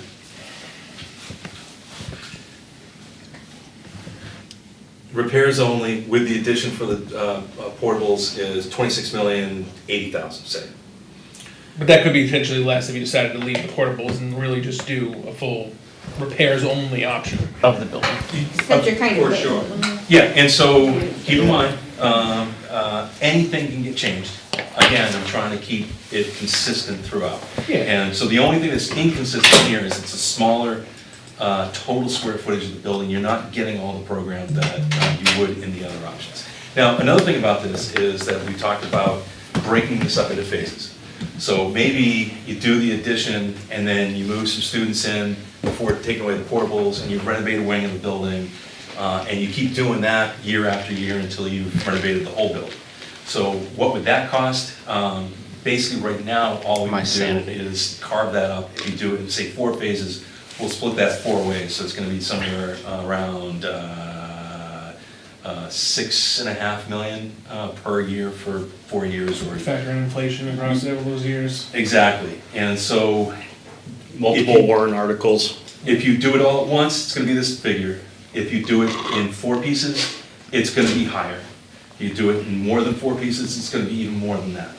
Because of inflation, because of mobilization costs. Every time you pick it up and put it down, it costs money. Even if you haven't done any work, you start it and stop it, it costs money. So this is the lowest value you're gonna get if you do it in 1 year. But it's an option. Basically, you would use this same format to create the multiple phases if that's what you want to do. Could you realistically do it in 1 year? It probably, what would you It's think? probably a little more than a year. 16, 18 We've got months. some good things. Whether it's a year or more, it's just about the fact that you're starting it and you're completing it. You're not starting and stopping, starting and stopping, starting and That I stopping. got, I just. You're mobilized and going. Right. But the portables are kind of nice. We just did Pelham Memorial Middle School. They had portable classrooms. For them, it made sense to relocate those because they were in the way of the addition.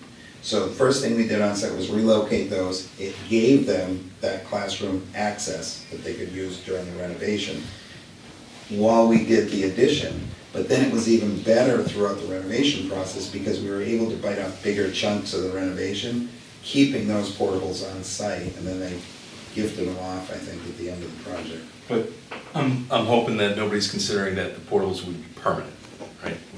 Is there an agreement that the portals need to be replaced with new construction? No, Timeline, I would say timeline, Nikki, because you don't have to replace them right away. You could push that down the road a couple of years. yeah. We The could- reason To being, make a renovation more appealing to the voters. But long-term, total project, Long-term, they should be replaced at some point. does everybody agree with A that? They few should be, years- but- A few years down the road. We do own them though, right? I mean, they're Yeah. owned by the town. Yes. We could use Yeah. them for something else. So, guys, it's 7:00.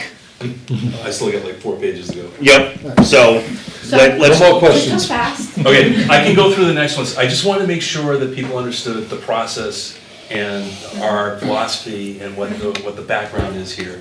And we can pick apart any one Right. number or whatnot, but if you say, cut out the gymnasium on one option, we should cut it out on all the options.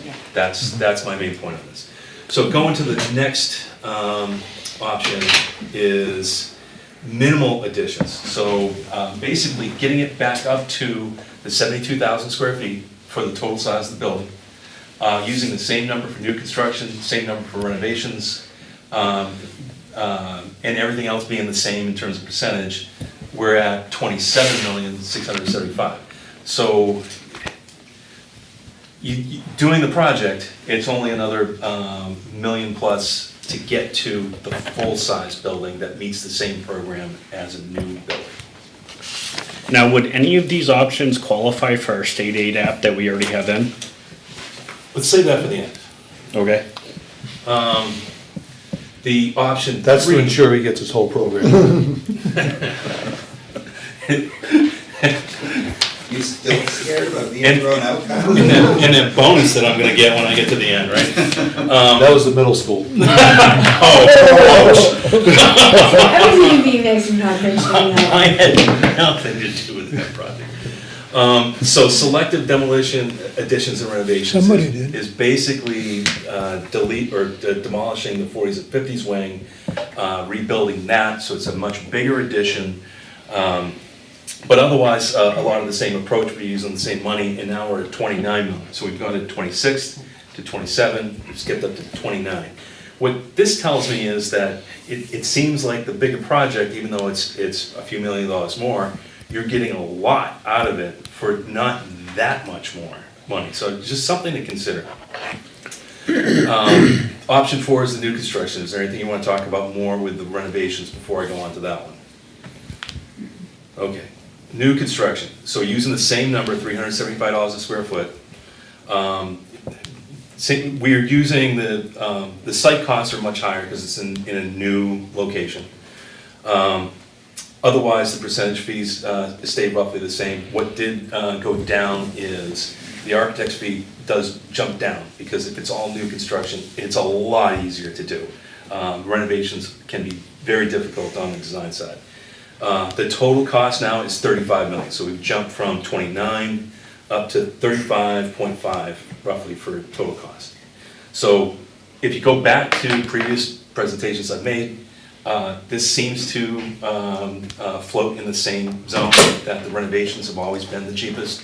Additions renovations have always been cheaper than new construction. But again, wanted to draw you back to the value. You know, what's the value of a new building versus the existing? Even in the more robust option 3, half of the building is still existing. You still have to work around that, and we still have the proximity to the highway. So those are the numbers. Any issue with the process? And we can look at the comparison chart here, and this factors in building aid. I talked to Amy Clark at the state, and she said that an addition renovation would have to be reapplied for.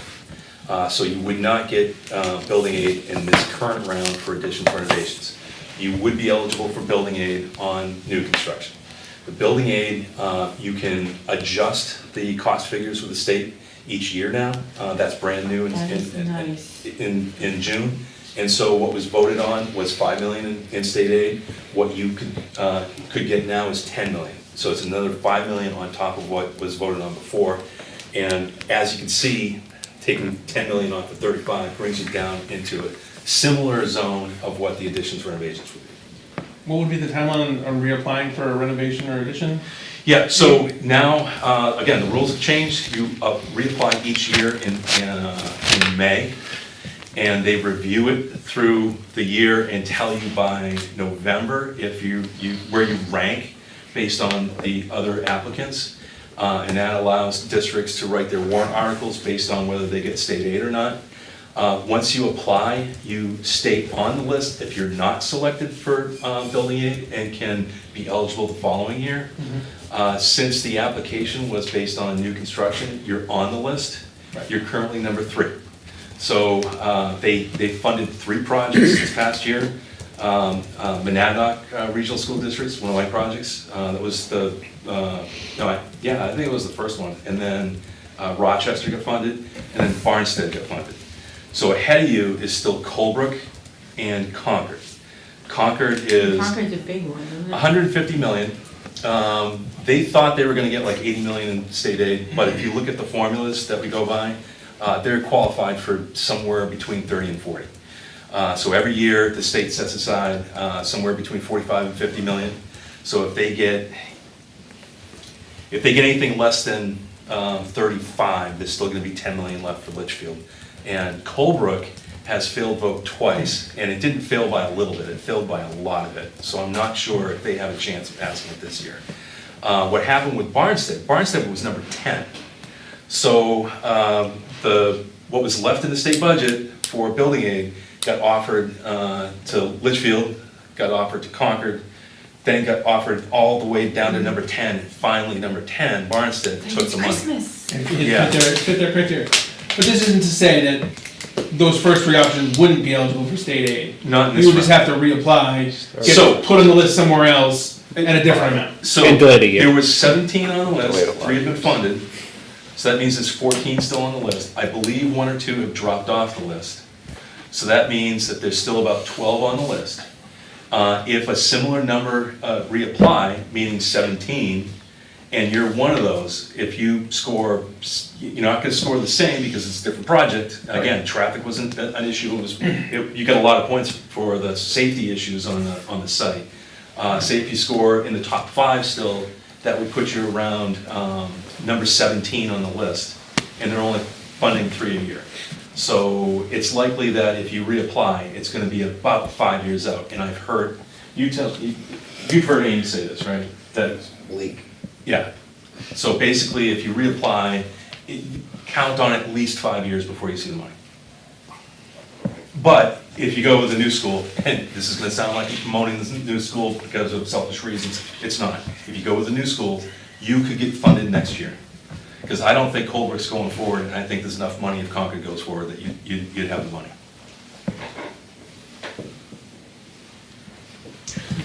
So that was my swan song. All right. For the record, he told me he could do it in 20 minutes. He told me 15 in the email. Yeah. You told me there was not gonna be any questions. I forgot to state that up front. That would be a recommendation and not a requirement. Is that gonna be forwarded to everyone? Yeah, so I'm gonna drop this presentation off into the drive, and we'll put it in the Explain proper that, folder. Yeah. And thank you for going through it, it makes a lot more sense. I mean, obviously, I'll discuss what decisions were made in the process, but I like seeing the process, so Yeah. thank you for sharing that. Yeah, absolutely. Well, again, each step of the way, if there's things that need to be tweaked, we can Right. tweak those, and it flows through the rest of the project. So if we take 1,000 square feet out of the program, it flows through the rest of the worksheets, and then you come up with what you finally need and want. All right. So we're gonna try to power through this. Are you done with us? Is everybody else all set with any questions? Let me just throw one monkey into the wrench here. You say no? Appreciate it. I've been in that seat. One thing I think we have to consider in this whole process is our population, right? You said our population is gonna grow, student population. I'm gonna assume that that's mostly from the younger kids forward. What do you mean? So the grades that are gonna expand faster are kindergarten, pre-K, kindergarten first. What you're gonna see is sort of a wave that comes through. You'll see kindergarten increasing, and then that's gonna move to first grade, second grade, and so on. It'll probably drop back off again after that, but who knows by how much, and how long is that gonna take? Like I said, I think that the wave is gonna get longer, and longer and flatter. So one thing I think we need to look at is reorganizing the schools differently in that there's, just an example, pre-K through 3 is at GMS, 4 through 6 is at LMS, and 7 through 12 at the high school. I've done the worksheets for that, so, I can share that. We can move the SAU into the portables. Exactly. Or renovate with all the extra money you said we're gonna have for GMS, we'll put them in the old building, which I think would be actually pretty cool. That's doable. Way more expensive than just putting them in the portables, though. Yes, true. Not as cool though. Portables have AC, just saying. Right, I know a couple teachers who are in the portables, they love the portables. They're our nicest facilities. All right. Everybody else all set? All right. Thank you, gentlemen. Thanks, guys. Have a great night. Thanks, you too. Mr. O'Connell, Yes. would you like to provide your update? I guarantee you mine will be much quicker. All right. I reached out to Onsite Insight. They gave me a quote. It's come to a similar report that they did for Dunbarton for $8,500. They're taking bookings in September right now, so. Okay. I mean, that report, to refresh people's memory, is a capital needs kind of assessment of your building. They take your building. It's strictly capital needs. They're not looking at educational value. They're Right. not looking at anything else. They're looking at how everything works. And they kind of price it out over what that could look like over a 20-year time period to see what the cost is. So they are upfront. It's not educational based. They do big buildings. That's what they do. And may I, because it had come up in the committee, so I looked into it, and where I think I looked kind of side by side with the Turner report and the Insight On-Site report, and basically the main difference that I saw is that the Turner report was just a list of deficiencies, fix, whereas the On-Site Insight was like, fix, and then here's what the next 20-25 years look like. So it was future as opposed to just a honeydew repair list. and maintenance. Well, the difference. Yeah, Yes. That's not necessarily true, because the Turner report had timelines for things. They didn't, they brought up to par. They didn't go out into the future. well, but they didn't put it on a timesheet, so to speak, but the years in which you could use to expend that out were there. No, what I'm saying is that the H.L. Turner report was a repair sheet. It brought it up to par, whereas the On-Site Insight would bring it up and move forward. No. Not necessarily, not improve. No, I think they're exactly the same. I don't remember. I think the difference is the Turner report is an architectural report, it just has a slightly different spin, you know? I'm Well, not saying it's yeah. better or worse, if it depends on what the purpose is of what you're trying to accomplish. At this point, it's dated anyway, which is what. And I think $8,500 is short money at this Well, point. what I'd like to do is ask H.L. Turner to come and update their report. Why wouldn't we just ask them to update what's Because it already? costs more than $8,500. How do you know that? Because I was there when we bought them out. Well, I mean, and maybe it was brought up in the last meeting, like, what is the need for this report again? Like, we have the Turner report, we have this needs assessment, like, we know what the needs are in general, No, you don't. right? What do you mean, no, we don't? No, you don't. Did you look at the evaluation of the Turner report and add up the numbers?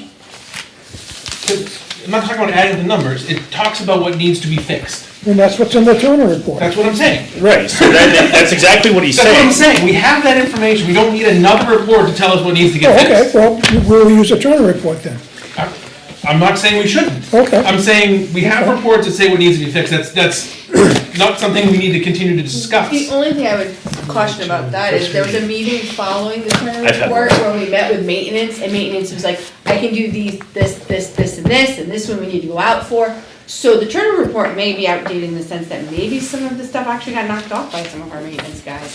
I don't know. So I mean, we should be able to look at that, but I'm just saying, like, if we already know what needs to get fixed, what we need to figure out is like, the, what option we're going with, and then we'll dig into the more, like, if we're gonna go with whatever option we choose, like, if, let's just say it's the repair and make everything up to snuff option, then that's what we're gonna decide, and then we're gonna have to go dig into it further at that point and figure out the price. I don't wanna start digging into each option to get like microscopic So- level of how much this is Right. gonna cost without picking one of them first. but this report wouldn't look at each option individually.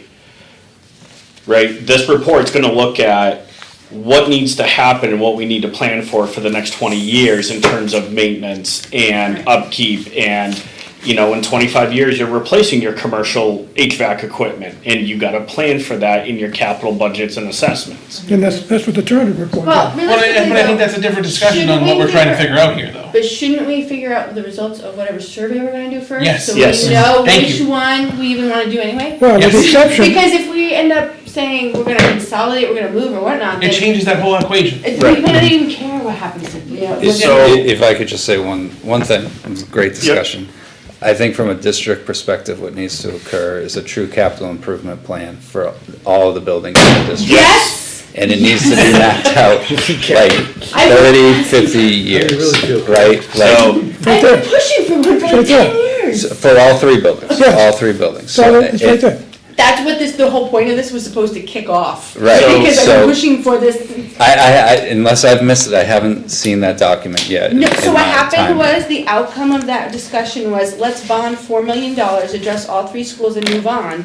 And then someone on the school board said, so no, put it on a shelf and walked away for however many years. So it didn't really get used Right. because it wasn't the So- outcome that was. Yeah, so So the- I'm just looking at it as this is potentially, again, I'm new, I don't Right, have no, all the history and You're like baggage. the third or fourth This is- superintendent since this has been written, actually. You know, so- if we were to do this for, you know, GMS, because that's where the discussions are, I would advocate District. quickly doing it for the other two buildings as Yep. well. You know, so you can develop that true, like 30 to 50-year capital improvement plan of these significant It's right things. there. It's So that was the intent. just short of $10 million for all three buildings. Yeah, so I see that report and I've gone through it. I think a lot has changed in 7 years in terms of So, COVID yeah. being the That- first thing and being needs. These that's buildings my have been- argument, is the HL yeah. Turner report was 2017. Right. So, what's changed? A Well, lot Buildings of have been in prices, use for cost 7 of years, I think is the everything same. has gone up. Those are all escalated. But there's also been investments through the ESSERs and HVAC work, there's been work done in the Yeah, I mean, the middle since then. school just had a ton of stuff Right. done. I would Yeah. hope So, that that project I would agree be, with that you building would not in need a ton of work. philosophy and in principle that Yeah. this district needs a capital improvement plan. That was actually the intent and why this was kicked off by as a warrant article for, I wanna say $20,000 back then, in the hopes of finally generating that. Yeah. So I love that you're on board with the idea of moving it. I guess my question becomes, if you're trying to put together a survey, the Turner report's already got numbers in them, and I escalated them using the I federal, don't, yeah, I'm not saying, I don't wanna put any numbers in the survey, I just wanna know what people wanna start with, and then we can dig into numbers. And then we can go back to the people and say, all right, you wanted options 1 and 2 investigated, and here's the detail on options 1 and 2. how, Okay, I'm so, befuddled. I don't know how you can do that. the question is, I don't understand how you don't understand that. We wanna know what the people want investigated. I'm not saying this is gonna be the solution we're gonna do, but what do you, like, investigation takes time and money to get real, detailed numbers on things. Everything we're talking about in all these different reports are just ballparks. They're not a real number that people can Right, rely You get on. to the end. I don't know, So- you asked me a question without any idea what it's gonna cost, so, the question is, or the way you're going about it. Mr. O'Connell, you came up, you got a quote for $8,500, they're taking slots for September. Do you need anything from the FIC to go forward? Or I mean, whatever your ideally, next steps are? it would be great if there was, Support. You'd like a support recommendation from the from FIC, this committee so, to bring to the school Okay. board. and then I to can be make the voted on. proposal to the school board to do it, so. Okay, so you would like to make a motion to say, would the FIC recommend to go forward? I would like someone else, He I don't can't think I make the can. I can't Okay. either, but I think it's a fantastic idea. Alright, I will make the motion. Would, for the FIC to recommend to the school board to go forward with hiring or putting out an RFP or RFQ, whatever the process is, for on-site insight to perform this capital needs evaluation. I'll second. Seconded. Are you gonna put it out for general bid, you're gonna put together an RFP for capital improvements? So That is up to the school board. I don't know if we have to put it out for bid because of the cost quote of it. 'Cause it's under 10, I It's think. under 10. Well, the problem with that is you limit yourself. You're doing it arbitrarily again. You're That- pre-selecting somebody. There's not, I mean, this group is not an architecture firm, this is what they do, big buildings. And the upside too Yeah. is, right, there's no conflict of interest. There's in none, their they're not gonna, reports. they're not gonna do bid it. on anything afterwards, they're just come in. It's And essentially I a think home we inspection. could talk about that at the school board. Yeah. We In our don't have to policy. use on-site insight as part of the motion, we just say to do a capital do- needs assessment. Right. At a vendor to be determined, or So, words to that effect. I made the motion, it was seconded by Denise. Can you give me the exact motion? And To- Bruce Peters' amendment added. Because you may want to reword your motion. Okay. I would like to make the motion for the school board to consider inquiring about, Updating the Turner report by Gage, another. about getting a capital needs assessment of the district facilities. Getting a needs assessment. Capital, says 90. And that would be a good opportunity, I can do that with this person. Denise has to do her motion, or Resecond. redo her second. Resecond. He second twice. All right. You wanna read the motion then, when you're done? Yeah, hold on.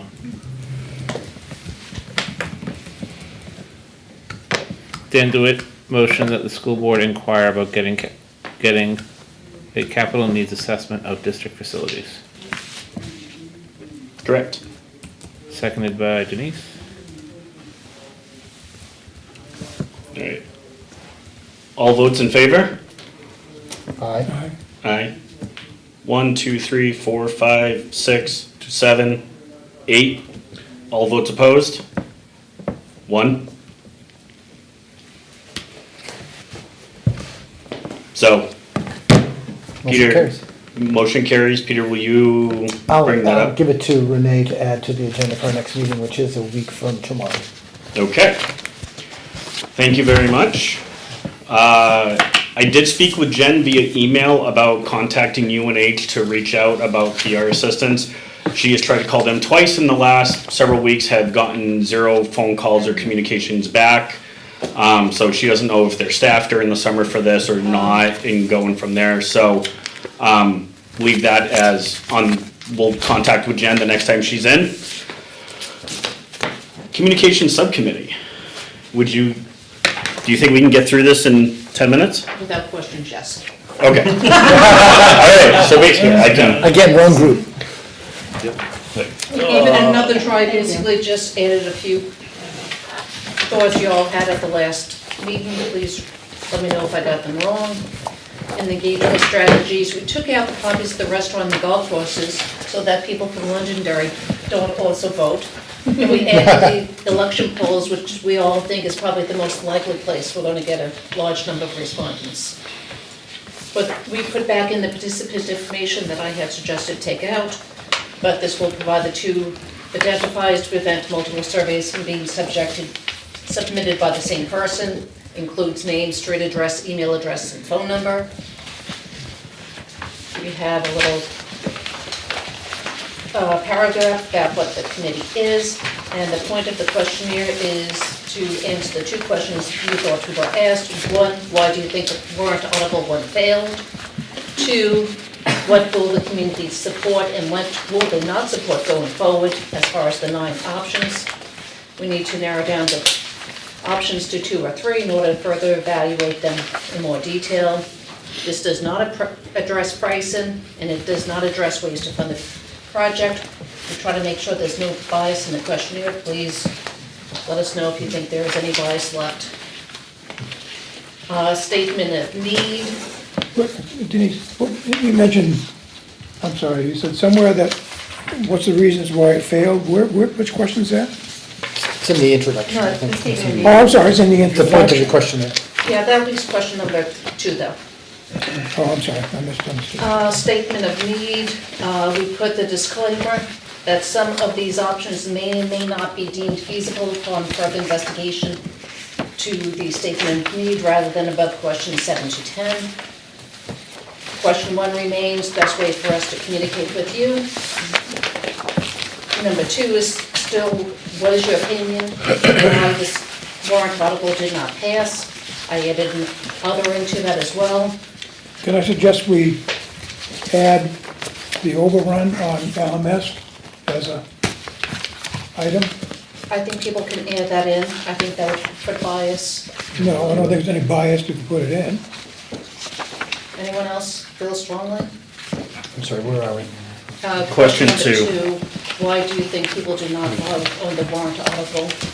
So you're thinking, putting it as an answer, right?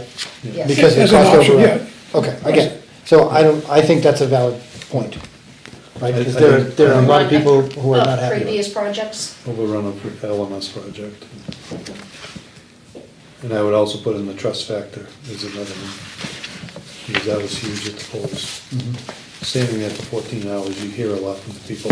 Trust factor of the, Is that wrapped up in the same thing? Administration's board, Well, I'm honestly, do they need to exist separately, or is Yeah, that, separate, yeah.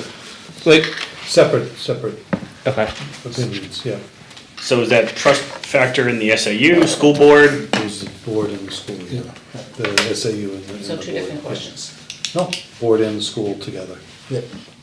No, I'm saying that cost, like, is LMS the cost is- overrun a trust issue that is captured in, it I think exists on I its think own? this, I think. Exists on its As a new own. school Yep. board person, I would say they're separate. Okay. In determining the solution for future needs of the elementary education, what should be prioritized, I put a 4-point scale in as requested. Lowest cost option, educational option, or equal options. Can I just ask, when somebody looks at this, what are they supposed to do? Well, right now, you're supposed to circle it, but hopefully if we do an official survey, that there'll be a place to Check a check box or off whatever. on the So when I'm computer. looking at this, I'll say, when I'm considering the proposal, lowest cost option should be the top priority. Do I agree that that is my top priority? Do I strongly believe that cost is my highest priority? Yes or no? Do I agree? Do I know cost is not, whether or not it's the lowest cost isn't really going to be my key thing, then I might disagree. It's I guess asking what your drivers are, what Yeah. level your driver Right, is at. Right. So how much does low cost affect your influence? Likert scale. My confusion is, add 4-point scale as requested. That's just my notes that. A, B, C, D is 4 Doesn't points, stay. the Mr. 4 Mitchell points. had wanted a 4-point scale instead of You can do a, it. You don't do a 5-point scale because everyone goes to the center. Right, so, so You that's. do, you do an even number and it forces them on one side. I was trying to make that be part of, no, it's not not part of the numerical question. points. It's not numerical. It's a Educational point. methodologies, baby. The yellow is no. that's not gonna be in there. Right, No. Okay. I'll be in- the yellow is a no. The next paragraph, current deficiencies identified at the GMS include both structural and educational space issues. The structural issues include moisture concerns, inadequate heating and cooling, inadequate electrical wiring, lack of sprinklers, and lack of completely secure front office. The educational space challenges include not enough classroom space for the core classes and lack of breakout spaces for special services and enrichment activities. Does anyone have any concerns of bias being noted in that anymore? There was a concern the way it was originally worded. I think it definitely leans one way, but I think we have to call it out somehow. If you have a better way, it's not actually my bias, so I Yeah. don't. Yeah. I mean, I don't know that there's a way that you could get the message across without it having, I mean, what Yeah, but bias do you think it's presenting? It's just saying that there Just are like- deficiencies. right. The question But is, exist. somebody gonna read it as, oh, see, this is all bad. Yeah, but it's been stated by fact by independent people who assessed it that these things exist. I'm just saying, it's, can you live with them? right. Yeah, You really can do it. okay. No, I understand what you're saying. Is there a better word to use instead of structural? Current Because concerns, somebody might read that and think the building's falling down. physical, Operational. ooh, operational, that's good. Well, Is it's, it You wanna it's, play structural? General It's public not- gonna Just throw out understand. words. I can tell you straight, they're not structural. Because if you're hanging things off of them, we got problems. I think the structural stuff is more centered around like So- the so- ceiling joists and the holes in the wall and that That's sort right, of thing. structural, I think in this. Just is building. Building Issues. concerns. Structural, yes, Yeah. as Or in facility, like- facility issues. Facility, yeah. Skeleton. Facility Just change issues. structural in the building. Yeah. Just change structural. Because remember, people are gonna read this who haven't even seen what we've done here. Right. Yeah. They read structural and say. The building's gonna fall down. Right. You know what I mean? You don't wanna. I like facility or Either building. way. Yeah. Facility or that's- building, either one works. Yeah. And again, would you strongly support, would you support, would you not support, or would you strongly not support? If there's a better way to phrase that, please let us know. That's fine, I think I it think gets, it's great. They're pretty standard. gets the level of people's feelings. Same thing, yeah. Actually, can I go Same back thing, to Slightly what, reworded the next Peter, paragraph. can I just go back to what you said, Peter? I'm wondering if, in that first sentence, we just reword it to say like, multiple reports have identified the deficiencies of GMS as being, or like, make it, like go back to that we've actually investigated it and, I think it's not just us coming up with it, that we have No, it some. sounds like it came from somewhere. Yeah, so like, Totally multiple agree with reports or, I'm good with Like- it. does that make sense? Good Yeah. idea. That. It takes it off of us. Yeah, who identified it? Yeah. Experts. Of course you Karen. identify deficiencies. But- So how are you gonna write that, Dan? I'm gonna leave it up to the wordsmiths, but I'm thinking somewhere along the lines of just saying like, reports have identified current deficiencies at GMS as being both building and educational space issues. Again, Okay. put the identification onto the reports as opposed Or to, reports from our consultants, because otherwise then it's not teachers' reports or some got- parent reports. We got 1 minute. Consultant reports. Reworded the next paragraph, a little, nothing significant changed. Still kept question 10 in about possibly sending folks out of district because it's out there in the public and I think it needs to stay in. And number 11 is there anything else you'd like to share with us? And we may get a earful, but so be it. I like it. I think the most important part is that this be out and available at the polls, and we need to move forward with it. Whether or not we can get professional help, that'd be wonderful, but if not, it has to go forward. I think we all need professional help for being there. Joy of running it. So, all right, so How would you like us to proceed? I guess that's the question. What are your next steps? 30 seconds or less. I can make these word changes, if everyone can send feedback to the subcommittee, that'd be wonderful. Okay? And then we need someone to actually be able to use SurveyMonkey, whatever platform you want, to actually make it into an actual survey, and QR code would be nice. Okay. And I have no idea how to do QR code. Yeah, I don't know either. I can. Good. You do? So, is there a motion to make for the FIC to decide on something, or is just reword and get back, and then maybe we can decide something via email before the next meeting? Because the next meeting is gonna be like the last week of August, and general polls are September 10th-ish? 10th or 11th? 10th, we 10th? Oh, I got that one right. I was aiming for November polls personally. Okay, I mean, Yeah, I was even gonna for say, November polls, Is the primary a realistic target, or are we Yeah, thinking more to the November Well, one? you could actually do both. Yeah, I mean, you could do If it's ready. No, I'm just saying, yeah, that means 3 weeks until. right, The is only it problem with that realistic? You get is, people if you're to looking to apply. get something on March's ballot, you Well, better do September. That was gonna be my Yeah. question for like number Because one and budget committee two. will be working on that in November. What is the 2025? Right, but What I- is the 2026 and you need warrant time. article? What- Right.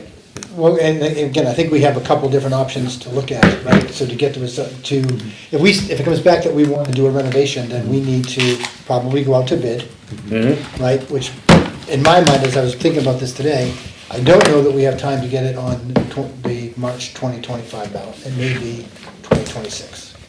I would agree. I don't think you do either.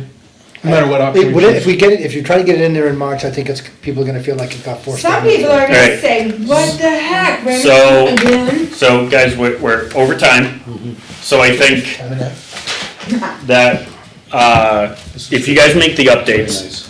and send it out, we can get feedback, and then I can work with Dan or whoever to figure out how to get this. out digital and for the physical. September polls. Yeah. And Okay, if we get the survey done, do you think we can get it on the agenda for next board meeting? Yeah. At least review to get approval to push it forward? Yeah, if you get this approved, then I can digitize it after that. Yeah. So I'm thinking, that we're gonna need, I think we need physical copies too for people to fill out a place to drop them. Yeah. Because I don't think everybody's gonna do digital, we shouldn't plan on everybody being capable of doing digital. at least for the September ones, right? If we can start it in September and then we can continue it through November, right? That'll give us, more data later on, but, yeah, I think physical copies, so once it's done, then figure out how we get copies, or can we just make them at the school offices? I don't think we And do print we them out, need I don't care. permission to actually go to the polls and set up a table? Need to talk to Terry Briand.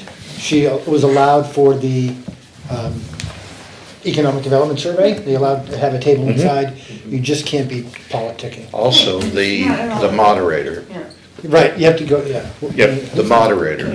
Yeah. Unless it has to do with that's dressing up as a ballerina, and then politicking apparently is allowed all day long, wherever you want in that gym. Right, it does go to the moderator. so, The reality is, there's nothing on the ballot that would be influenced by this, so hopefully. right, But I think it's just the process that we have to go through to have some. No, to yeah, have so people inside the hopefully it's building. just a formality, I guess. alright. Yeah, I'm sure it is. So I just want to be respectful of everybody's time. I think that discussion we can handle via email as to what the next process is and how to get it into the polls and be in the gym and not get kicked out, and go from there. The other two things that we can bring up, we can send out updates via email, and then I'll put those as first on the list for next meeting's agenda and go from there. The next thing I would like to introduce, to help speed along the conversation, is something I've done over and over again, is the introduction of a parking lot. So if a topic is brought up or something that is brought up that is not directly entering the agenda or the topic of the meeting for that, it gets put into a parking lot to be readjusted or to be brought up and discussed at a later meeting. So then that way we can continue forward with what that meeting's agenda is and go from there. I've done this in several ways. I've done it electronically. I've done it just on a whiteboard and took a picture of it and go from there. So again, we don't need to say anything now, but just wanted to say I would like to float that idea out and put that out there as a part of how we go forward, so we can try to stay on task and move forward with things. I'd like to actually, that's a good idea, I'd like to actually put a review of what's in the H alternative report in that category, Okay? because I think it warrants us understanding what the H alternative report says, and in the context of, I think it gives us great direction that it's already there. And we need to study it and discuss it in more detail. Sounds good. Any last parting shots? I know you didn't get to my item, I'd like to bring that up the next meeting. Okay. Sounds good, thank you. But the understanding then is that this warrant article that we're going for is not for, because the budget committee is gonna ask, what are we gonna see on the warrant articles? Is, the expectation is that we're not going to put forward a, I don't think that's a Okay. decision that this group makes. I think it's a decision that the school board has to make. there's a CIP meeting tomorrow. Okay, Yeah, I was gonna say, I thought we Right now, can the school is still a advise. placeholder on the CIP. right. And I guess until I get a full conversation with the entire board, it will probably stay there until, Right. but there's a lot of stuff coming up on the, haven't seen some of the requests for 2025. So whoever your rep is, I would just encourage them to be ready for that. When they ask me, what's the CI, well, what is the FIC do, I'm like, not it.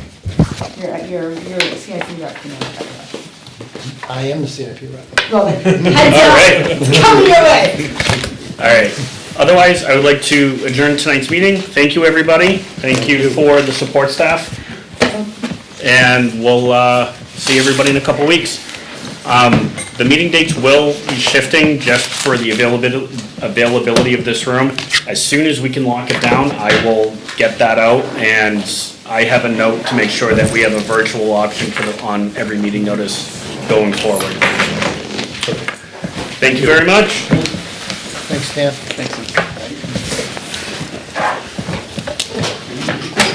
Great.